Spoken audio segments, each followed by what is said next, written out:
lab on Bastion. Yeah, we do know that Ike is the Torbjorn player for Legacy. My thoughts on that one. It looks like Fundre will be upgrading his hammer in size to take Reinhardt. I'll tell you what, we might actually get Kiki on that Pharah.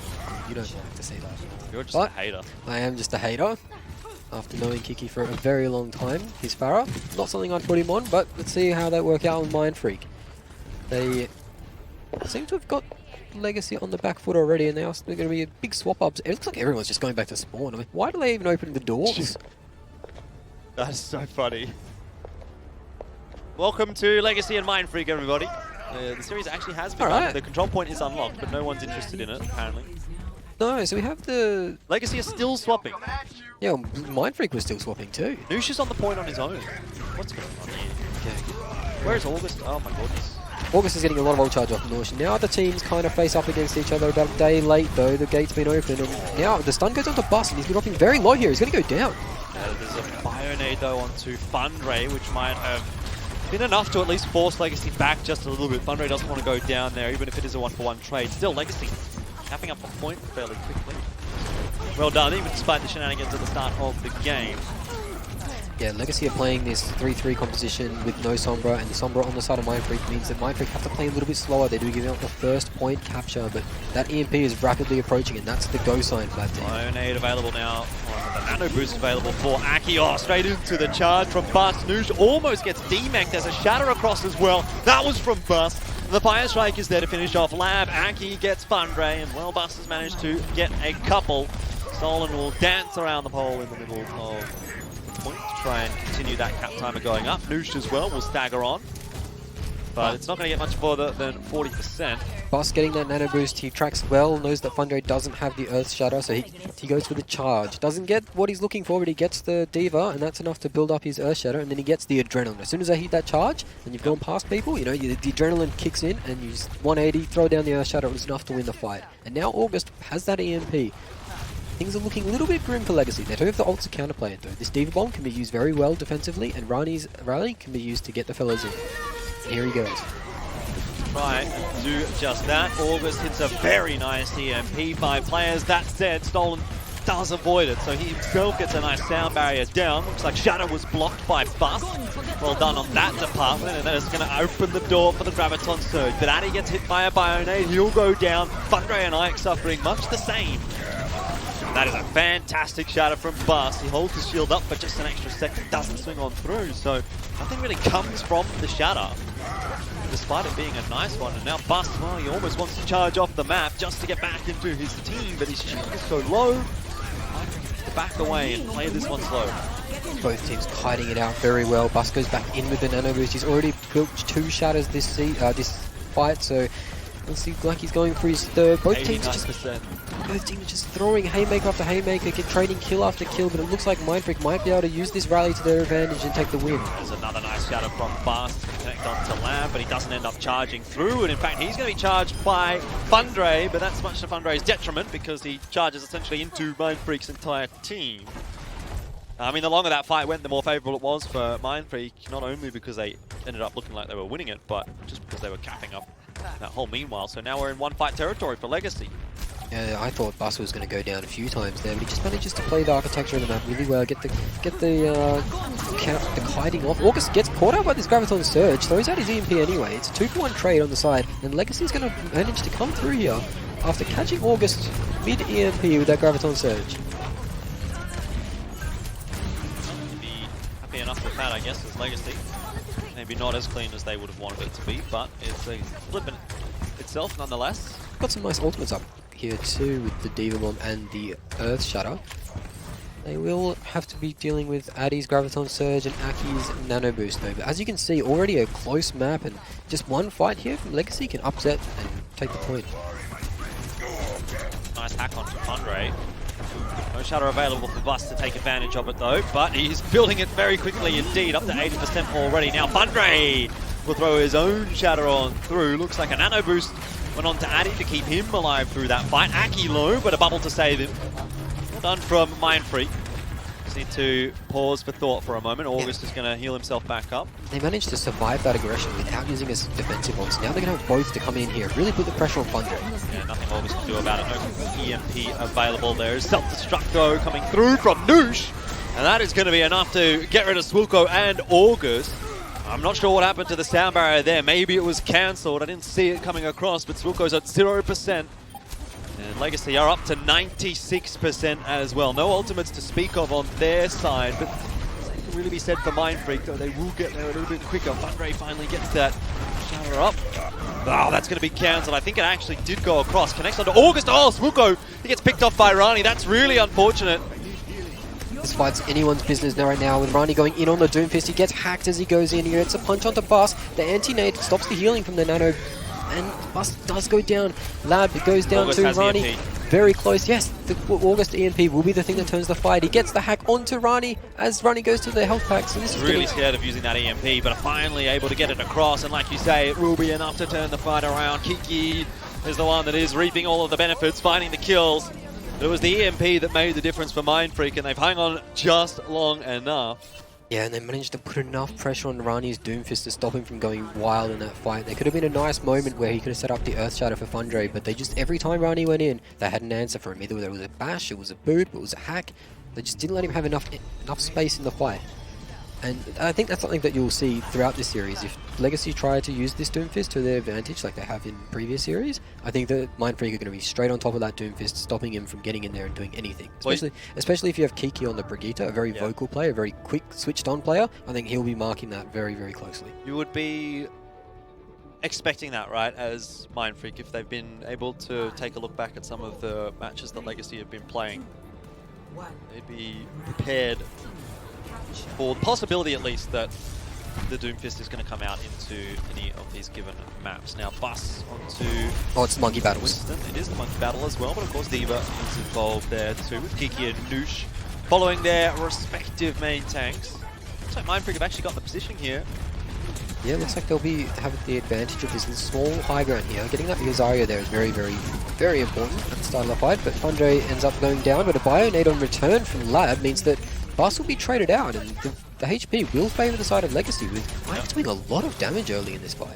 Just a little bit. Kiki's low, but getting healed on up. Aki's almost at Transcendence. That could actually be the difference maker. 92%.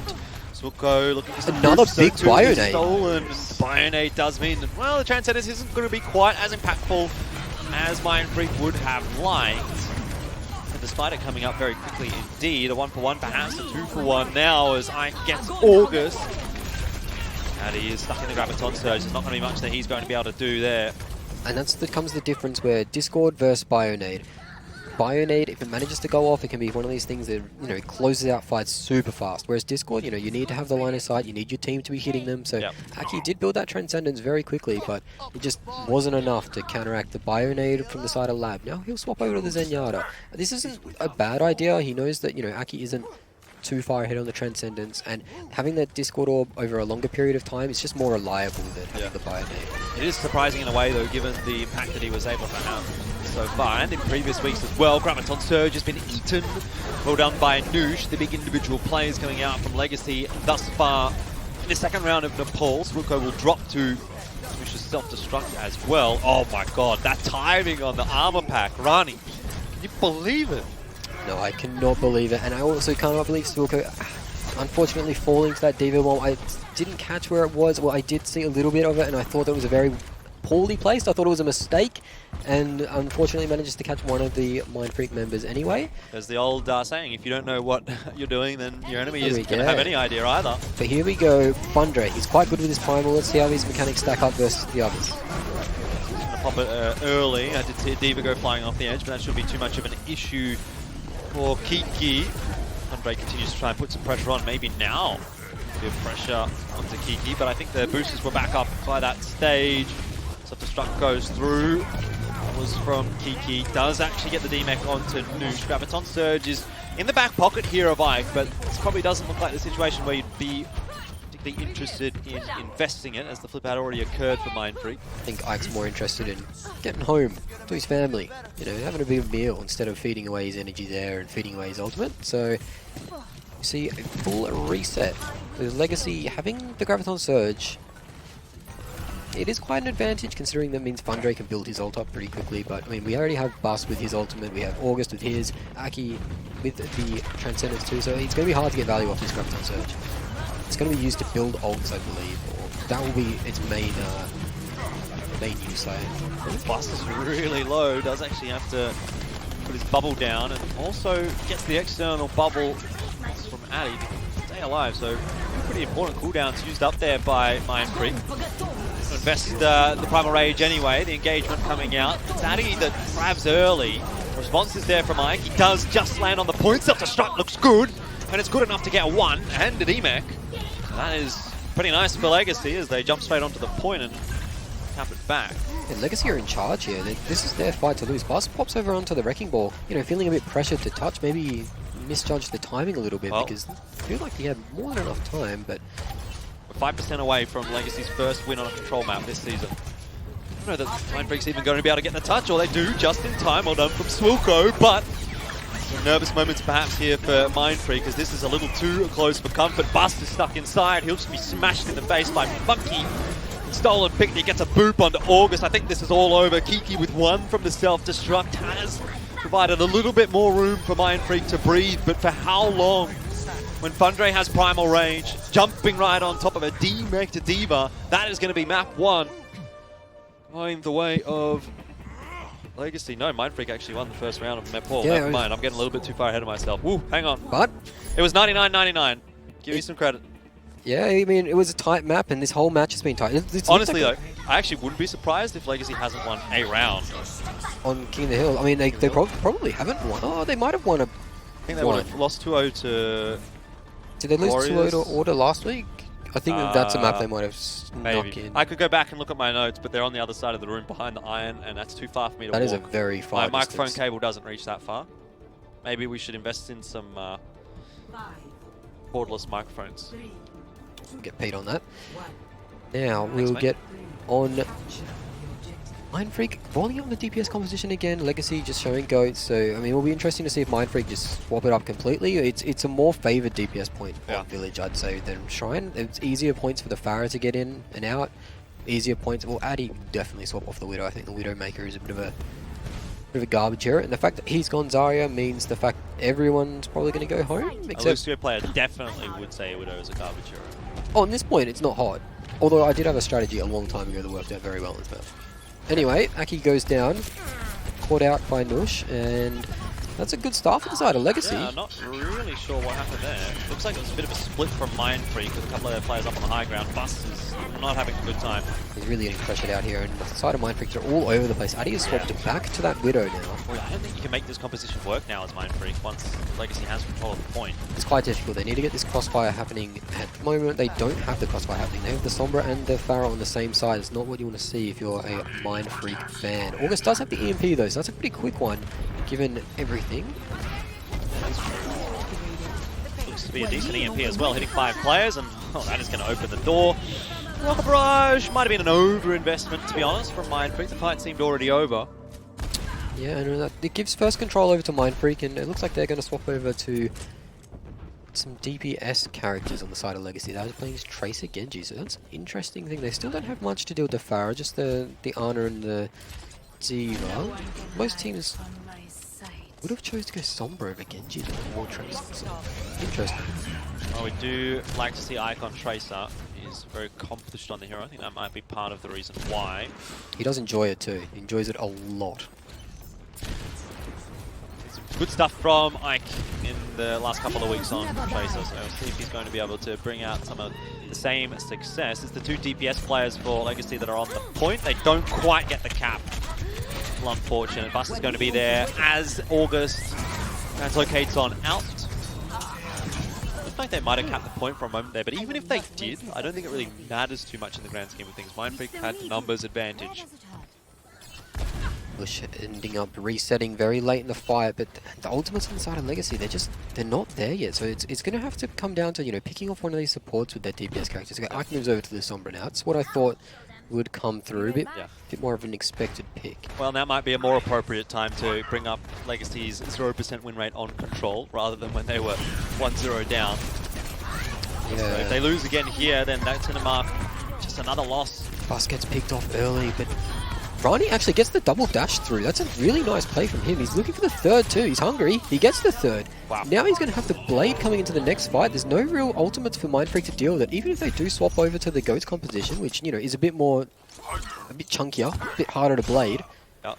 I just want to point out as well, that 0% win rate is out of 4 games as well, because they've actually played a tiebreaker as well. Yeah, that's right. So it's even it's a higher amount of games than most other teams. He bins the Blade and goes straight onto the Brig, so discipline, but now it's going to put Legacy in a really tough position where they're going to be stuck into this fight that they don't really want to be in.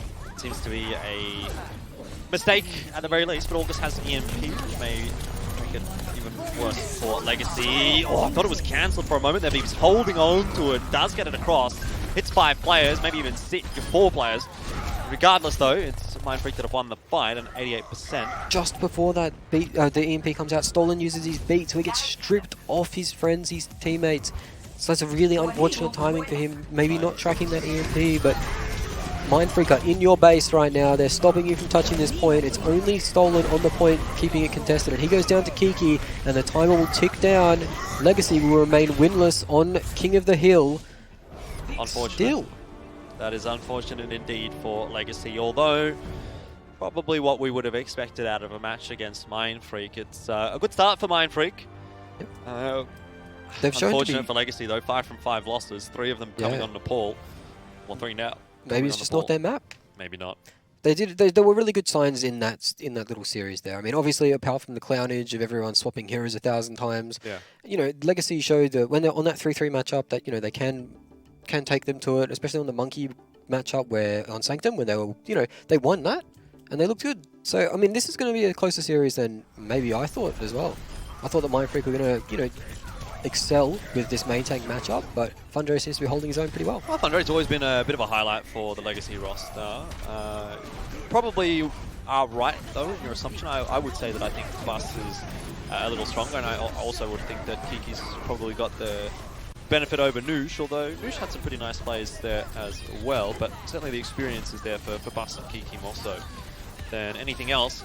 Look, it's kind of hard to give a prediction for this series, isn't it? Because Legacy is one of those teams that can kind of make what looks like a nothing series may become something interesting. So I would say on paper, like you just look at this and you say it's probably a 4-0, right? But it very rarely tends to be that way for Legacy. Yeah, Legacy are one of my favourite teams to watch just because you never know what's really going to come out from them. I mean, sometimes they fall and they falter a game where they probably should win, and then other times they really push, you know, teams to the limit. And that's where you see the best Overwatch, when teams aren't expecting to, you know, be pressured so hard, and then all of a sudden this Legacy roster is 2 maps up on you or has 2 maps in the bag and things get hairy. Yeah, well, that's not going to be the case today at least. Mindfreak are up 1-0, so no concerns for them starting off there on Nepal. Maybe a little bit closer than they would have liked it to have been. But controls sometimes can tend to be a little different in the way that it plays out to pretty much every other map type, really. Like, it's just like butting heads time and time and time again. But the likes of Paris, Kings Road, Dorado, I think that probably leans a little bit more towards Mindfreak than it does to Legacy. I suppose let's not say necessarily so much about Dorado, because we know that that is Legacy's preferred map type once they do get to Escort. Very strong on They're very strong on Escort, but that aside, it's too late, right? By that point, if they're down 3-1, which they may well be based on the stats that I'm looking at, their only other win coming on Temple of Anubis, but everything else has been on Escort. So, you know, I think you need to be getting something done here on Paris or Kings Row. I'd probably be looking more towards Kings Row, I think, for Legacy than anything else, because I just feel like that's a map that they can sort of play around with a little bit easier than a newer map like Paris. But with that said, maybe we'll see what Paris does provide for us. It is a map that Mindfreak have already lost this season, but again, that would have been against Warriors, so... Yeah, and that's kind of expected to lose the maps versus the Warriors. They've come out of the blocks incredibly strong with that retooled roster, and Mindfreak, again, they're retooled as well, but I don't know. Paris is a weird map. I know that the coaching staff on the side of Mindfreak would have, you know, come together with some plans, maybe scouted what Legacy are running, and I have a feeling that Paris will be a harder map for Legacy to take just because there is more strategic depth to Paris, whereas King's Row is more of a straight up and down, you know, everyone's running the same direction. You know, it's pretty easy to, you know, just get into team fights. And once team fights break out, this Legacy side's shown a few clutch players such as Fundre, Ike, even Rani has played really well this season. Yeah, when he's been on Doomfist, that's for sure.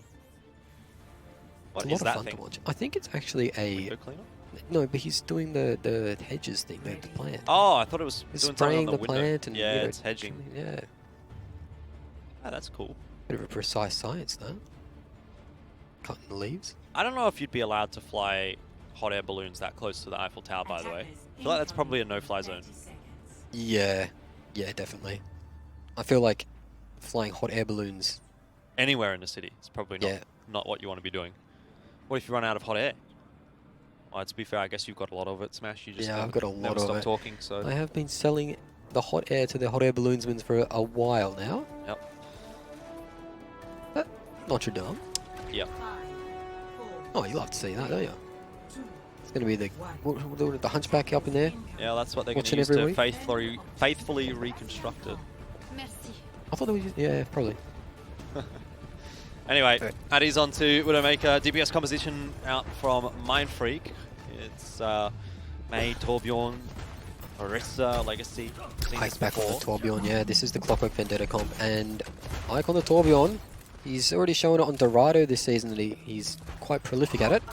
Let's see if he can score some hammer kills here. Oh, Ronnie's found himself in a really rinky-dink position there. Indeed, he has. Don't know if there's going to be any opportunities for hammer kills at this point. No. I think it's going to be a pretty slow push from both sides, really working out these suck hook combos as August goes down to Labs Hanzo. It's going to be full of picks and full of surprises, really. I'm surprised that Mindfreak haven't gone that much more aggressive. They haven't taken a lot of space. They're just kind of stuck at the moment. Oh, bust. Oh, bust. What are you doing to my heart? Doesn't matter, Kiki. That Farah God, you called him, Smash. Yeah, not quite. But he is showing up on this Farah so far. He's really played very well on it. Yeah. They even won a map with Fortunate it. for Aki, he's been some isolated behind the May wall. There's a Dragon Strike through as well. But now we can see this is kind of breaking down this push. I mean, there's picks coming back and forth, but it looks like Kiki and Swilko will get isolated over here. Although Kiki's managed to get himself out a little bit here. How long though for? Oh, there we go. Nice shot from Noosh. Had to come eventually, didn't it? Yeah, it definitely This is did. a mess. This is an absolute disaster. This is a dog's breakfast. Oh, get out of there, Stolen. Yeah, right, you're right, mate. Yeah, all right. So now it's basically back to the drawing board, square one. Although, Rani gets hooked in again by this pull pork combo, and he's managed to survive this time, but this is something that he's going to have to, you know, adjust. He can't be standing right behind that Orisa shield, just because he will get pulled back by it. 2 minutes left to hold here for Legacy. Holt's definitely on the side of Legacy. They're pops the Valk early, but Doesn't sound like much, right? 2 minutes, but very rarely do see Paris first held with, well, for that long at least. That's a nice headshot onto Swilko, who's down to 1 HP and finished off. Well done by Lab. That is a huge passage of play. Ike does get the kill with the hammer onto August too. Add another one to the list, boys. Clowning.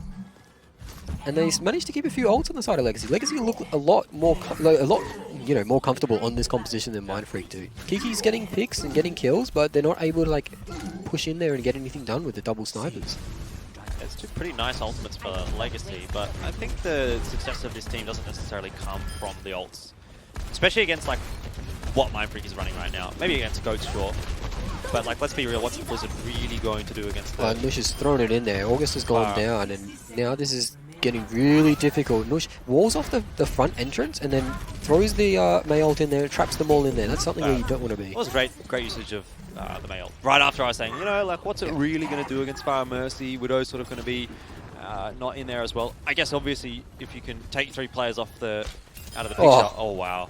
Beautiful shot from the Lab. Absolutely destroyed. Flex support player onto Hanzo. Love to see it. Would have loved it if he did it again. Yeah, well, Hold hook combo. now he's fed. This time it's going to work. But oh my god, this is nice. Molten Core goes straight on out. In fact, it hasn't gone deep enough into the cafe to cause too many problems for that combo. Now Rocket Barrage is across. Fundraise caught in it. Kiki won't go down quickly enough for Fundray to survive. Now it's play disadvantage for Legacy. Stolen has got the Valkyrie out, but dies anyway. A good shot from Addy. 1-for-1 trade with Ike, of course. Just don't think that Legacy's going to be able to hold on here. I think that, yeah, lost too many players. Aki gets the hook into the kill, and that will be it for Legacy's first defense, but they did manage to push it to overtime, which is quite a nice little achievement there. Taking 4 minutes off the clock, and Mindfreak don't have a lot to snowball with. You can't really snowball with the sniper ults. They're in a composition that just isn't, you know, built for taking second. I wonder how that would have changed up if Lab would have used this. Watch this, right? If he would have stayed behind the shield here, maybe we're not going to get it. This might have been a bit too early. If that replay keeps going, you would see what I was talking about. But if he stays behind the shield there and doesn't get kind of tagged by the Holt, because he kind of just trying to jump back and away from it. If he would have jumped left into the shield, I think it might not have clipped him because of the curve of the shield might have blocked it. I'd have to go back and look at exactly how close that Holt got, but... We have Kiki on a Junkrat now. Man has gone full explosives modes today. Some interesting hero picks. Stolen needs to be careful here against Addy. Yeah, Addy getting pressured out from the high ground as well by Labs Hanzo. Does take out Nush though with a nice pull into thing, but Addy gets pulled himself, and Rani has been very good on this Hulk race so far. Well, the Hulk hook combo, Fundray definitely having a part in that one as well. Now there's a whole hog available. Stolen gets hooked on in, but does just survive. Blizzard's going to go across now, up straight into the position that Mindfreak was trying to hold, and unfortunately that is going to mark the end of their... Rani is just running through them with that Roadhog. As soon as everyone gets frozen, you know, the right click comes out, takes Wilk off the high ground, and then he's just cleaning up. And this bunker versus bunker matchup, no team seems to be budging. They both seem to want to play it, but I just don't know if it's the right thing to do with it on attack on this map. It's going to be very hard to, you know, even kill the stagger spawns if they do win the fight. I suppose the argument could be made that Noosh is going to try and find targets to isolate with the May wall, but how easy is that going to be? Hold hook combo again, that's really nice. That's what you want to see from Noosh. Being able to block it with the May wall. And despite losing a lot of space here and losing Fundray, I don't think Legacy are out of this. I'm sure Addy's going to have a fun time here. Oh, Rani does miss the hook, but decides, you know what? If I can't get it with the hook, I'm going to do it with the whole hog, that's for sure. Now one tick on the side of Mindfreak G. They are got the second tick, and this is going to be hard to get back in on. Oh. The Wrecking Ball is there, and Rani's taking out Swilko. The Dragon comes through. Rani's taken out 3 now for this fight. Kiki's dropping incredibly low. Fundray takes him out, and again, you see they can't kill the stagger spawns. Ike's trying his best. He's trying to get another learn to the hammer list, but it's just so difficult to take out the stagger spawns. If they can jump onto the point together, all they need to do is use the Wrecking Ball to, you know, get their players back into position, and then the other 5 players can come through, and it's just so hard for the side of Mindfreak to kill them without those ultimates. Yeah. But they will have Riptide for this fight. This is probably the fight that they're going to have the most power out of it, but with a minute remaining on the clock, it's probably going to be too late to swap to anything else. Quite a difficult position they find themselves in. Nice hook. Fast will not survive. He tried with the fortify. Lab takes out August, and I suppose if you're going to lose at that fight, you probably want to lose it then and there so that you have time to reset. yeah, If it takes you, you know, another 10 or 15 seconds, you might be scrambling to get onto the point for your final fight. It's not looking great for Mindfreak though. no, it certainly isn't. I mean, we saw this first in the previous series as well. Teams taking a long time to cap out this map, and playing this strange composition, this non-tank based composition. You know, there's no sustain really, so it's quite difficult. Only the solo support on both sides. If those mercies go down, there's not a lot to keep the boys going. Comes the Riptide, it's the one that needs to make the difference. And I think Ike just popped his ult there as well. I heard the Molten Core start to come across, so that's not going to have an impact at all. What is going on in this fight? Legacy, they're all just dead. I don't know where that's come from at all. A nice hook from Roadhog. Rani might actually salvage it with the whole hog. Doesn't quite. Ike's on the Tracer, trying to do what he can. Well, no one can get on the point. I can't believe that. That's the Widowmaker effect. Addy hits 3 clean headshots in that fight to take out 3 players, and that really gives them the advantage. Of course, they only needed 1 tick, so they could, you know, get that tick after those 3 headshots. But as soon as Ike went down on that Torbjorn, he walked into a Riptide. You don't want to do that, even with the Torbjorn's buffed health of using Molten Core. He goes down, And then that opens up Addy to take out 3 clean headshots on the offense there. So the Widow didn't do much for the most of the attack. You know, it keeps quiet, but then that one time you need it to do something, comes in and takes 3. I suppose that's Widow in a nutshell, though, isn't it? Yeah, it really is. It's like you can have a whole map where you don't really have that much of an impact, but one fight you might just pop off. Yeah, and that's the fight that matters, and that's the fight you remember, and that's the fight you tell your teammates about for the rest of the month. It's like, hey, can I go Widow again? They're like, no. It's like, but I got 3 kills on the last point of Paris when we had 10 seconds left. Yeah, do you remember that time, guys? Hey? Don't you want me to do that again? Well, he's got that one in his books now. Addy will be playing the Bastion on the defense, so they are going to play like a standard bunker composition with the Baptiste, the Ana. I didn't know they put a picture of you in this game, Smash. It depends which one you're talking about. There's a lot of photos of me in a lot of places actually at the moment. I'm not sure they're the ones that I want to see. No, they're nice photos. Oh, yeah? Yeah. They're from, you know, China and stuff. Is that what your mum told you? I don't think she's seen them actually. Raises an eyebrow as to what kind of pictures they are. You know, all right, we'll leave that one alone for now. But what we won't leave alone is Legacy going this this solo support. Oh no, they are on the Joy support now. It's Joy supports all around. That's what I like to see. I don't like to see the solo support garbage. Okay. But more bunker versus bunker. And it looks like Ike doesn't want to play Widow here. I don't think he'd really be having much of an opportunity to find any picks with the Widow up like this. We saw Addy struggle on the offense as well, and then come through on second offense. Definitely better. Break those shields a bit easier. Legacy have a lot of damage on their side, and it's going to be very scary to get through and see Fundre just going down immediately pretty much. Just because Mindfreak, they're set up in this position that can be very difficult to take out. Stolen will get the res though. It's going to be interesting to see how Legacy approach this. They're going to wait for this shield to break, but at the same time not lose anybody. Slow and steady wins the race for Legacy. All it takes is one pick here and the bunker composition will start to fall. They just don't want to kind of overcommit to these fights and continue to feed ult charge over to Mindfreak. That makes their job even more difficult in the long run. That's a nice concussion blast and a good shot from Ike as well. The rotation not really secured well by Mindfreak, unfortunately. Yeah, their rotation to point was absolutely shocking. They got split up, dismantled, no D.Va there to eat, you know, the projectiles coming in from the Pharaoh. Yeah. So that just makes things a lot more difficult. And Legacy, they're able to push through with a big time bank remaining. They have some decent ults too. But, as I've said 1,000 times, it's very difficult to snowball onto this point without 3-3. It's playing the DPS compositions, moving on to the second point, very rare to see it work out. So Legacy got a bit of uphill right now. I mean, you don't really need to snowball for Legacy at this point. Like, Mindfreak didn't cap with any time, so just as long as you get this one done. This EMP for Legacy needs to be big, and it is. It catches Lab, it catches the other 5 heroes as well, and this will be a nice ult building fight for the side of Mindfreak G. It will indeed. Win, tough or kill. Can you imagine ever doing something that cool? Personally, Overwatch Contenders broadcast match. Personally, never been on an Overwatch Contenders broadcast, so no, I can't. Yeah. Fortunately, I will never get my chance. Maybe you will. I'm just too old. Order might be looking for no, roster changes shortly. We'll have to keep that one a bit on the hush, but the Hane main tank returning would be something that would benefit the Order army a lot at the moment. Honestly, probably wasn't thinking about that one. Oh, well, yeah. We'll see. Legacy Esports have swapped over to that 3-3 composition now, so it's just going to be a case of getting as many fights in as you can, building those ults up, and then taking.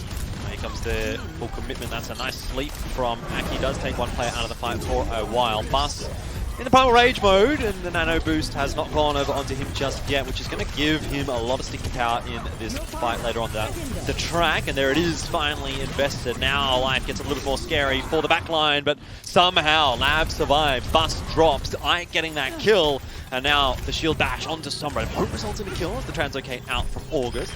But Legacy's getting some good positioning on this point, getting some good picks as well, and putting themselves in a great position to potentially win this map if they do go through the time bank with 4.5 minutes. That is not what Mindfreak would have wanted at all. And maybe this is an omen for the teams now to stop trying to force DPS and these wacky compositions onto the second and just swap it up to the 3-3, run in there and collect your second point, Cap, because it is incredibly hard to get that 3-3 off this point. Now, 4.5 minutes. Surely there is no way Mindfreak can hold this for 4.5 minutes and make this a 1-0. if we have seen, if it goes like anything we've seen, today everyone's just been losing this first point instantly. Yeah. Well, Mindfreak did have to cap it in. Oh, overtime, yeah, that's true. But Legacy, as soon as they made Mindfreak rotate around the map, it was quite difficult and Mindfreak kind of just fell in a pile. And they are going back to that composition with the double main tank, the Bastion, the Baptiste, so it is that composition that is vulnerable to when they're rotating. So it'll be interesting to see if they set up straight away on the back high ground to start off with, or do they set up again in that little shop on the side. I think you have to set up on the shop, you just have to make the rotation better. Yeah, definitely. I think that's the key, is to making that rotation, making sure you have the resources for making that rotation. I think you need a shield cooldown to shield across the way, and then you just need to bunker up together for a little bit and then push out together. I mean, you try and do too many things with that bunker composition that Mindfreak are running, and you just end up doing a lot of things poorly. Yep. No hold hook combo for Mindfreak on the defense, which we saw being so impactful for Legacy when they held point A. Quite imperative for August to build the EMP quickly so that they can cycle. Yeah, and you see them now pushing through. They will get halted, but again, no hook, no follow-up really. Nush drops very low. He doesn't ever take it down, but I think he's in a position where he can be rezzed by Stolen Picnic. Yes, indeed. He does. And now the whole hook comes out, and Bus goes incredibly low with these rockets finishing off. No, they just miss, but gets very, very low. And Spilko's Immortality Field is being used, so it's not going to be used for this rotation. If Legacy can get some point pressure early here, they could be in for a nice, easy time. He does drop Ike. I'm not so sure what the timing on Rez is, but I just don't think it's Lab's taking out Addy though, and there's no mercy on the side of Mindfreak. This is not a winnable fight for Mindfreak here. Sorry, for Legacy. No, it looks like they are going to be dropping low. Nush trying to kite on this Roadhog, but he won't get healed back up in time, and the Sombra from August has just mowed through this, and he has EMP for the next fight, so that's good signs for the side of Mindfreak. Addy has had to swap over to the Soldier though, as he did go down on Bastion. There was no Mercy Res to pick him back up, so he's not going to be able to get back in position. Soldier, not quite the same damage output as Bastion, and not the same defensive capabilities. He doesn't have that turret mode that, has that damage taken reduction. Oh, very dangerous there, this Ike. Very dangerous for Ike, yeah. Thought it was dangerous for August for a moment. Rez does come across. Bust is going to be halted, but not hooked. So now Aki has the nano boost. The August has the EMP. I'm expecting to see Bust fly in on here, big blue, and build up a lot of primal rage charge. Well, I think for now, Mindfreak just want to wait as long as possible. Keep Legacy kind of wasting as much time as they can. EMP now will be invested. Lab comes out with the Transcendence. It's not gone well for Mindfreak with August dropping early. The ults are all being invested now by Mindfreak. They know that they have to hold every single fight. Maybe the Winston can make the difference. Maybe it's going to be Rani. What a perfect rocket barrage right behind Swilko and Aki. And that is going to be the map done and dusted. He gets the midi on the bus just for good measure. And it's Legacy that will equalize at 1 apiece. Yeah, beautiful Vara plays coming out from Rani. He manages to sneak inside the building behind the supports and then turns around and drops the Pharah ult on him. They had absolutely no chance. Bus goes in there and he ends up the third victim. Well played from Legacy. Yep. They were, a little bit of a struggle on the second attack, but they took their time. They figured it out how they want to do it, and they went in on the right opportunity. Yep. Well done by Lab to dodge the EMP there and get the Transcendence out too. That was pretty vital to that the success of that attack. It certainly was. We were talking about maybe Paris not being the one for Legacy, maybe more looking towards the likes of Kings Row and the likes of Dorado, but all of a sudden now we're at 1 apiece and the series looks a lot more interesting going into the halftime break. Yeah, it does. I mean, it's anyone's game now. Both teams have shown some strong points and both teams have shown some weaknesses. Mindfreak on their rotates looks kind of weak, with Legacy on their Koth looks more weak as history goes, and it's been a close series, same as the series before, very close. So, Silly Sunday might have been turned into Super Sunday because these matches are the best we've seen so far. Yeah, they definitely are. I sort of feel like for Mindfreak now, you kind of consider Kings Row a must-win because Legacy 100% win rate so far on Escort against the likes of Warriors, Sydney Drop Bears and Order. You definitely don't want to be going into map 4 down 2-1. 2-1. No, you'd be stressing if that was the case. But is this Addy with those 3 kills? No, unfortunately it's not. But he was good on the Widowmaker. It took him a bit of time to get there, but he was very good, instrumental on that second attack. This is nice. Rani going through and cleaning everybody up. Yeah. See, I don't know as well for Mindfreak how you're really going to be feeling here. I think you'll be wary of this bunker composition because, I mean, it is something that you can play on King's Row, especially on defense. But I think that that's kind of what Legacy have shown to be like really good at, is that hold hook combo, you know, just rotating their plays in and out. You're not too worried about their Sombra Goats composition. Ike can play Sombra, Yeah. but you're not really concerned unless Rani's on that Doomfist too. So anything could come out from Legacy on this King's Row, and that's the scariest thing for me if I'm Mindfreak, because I don't know what I'm going to be coming up against. That's the beauty of it, I suppose. On the flip side for Legacy, I'm not so sure how keen they'll be on a tiebreaker situation. Historically, their 5th maps have not been very good, and the fact that it's Control, which they have a 0% win rate on this season still, after playing it 5 times. So obviously they lost the tiebreaker to Order this season, they lost the tiebreaker to Blank last season, so I don't know if Legacy are going to get a win here against Mindfreak. I think it has to be done in 4. That is for us to find out fairly shortly, though. It's time for a quick break. Don't go anywhere, though. The second half of Mindfreak and Legacy will be coming up after this.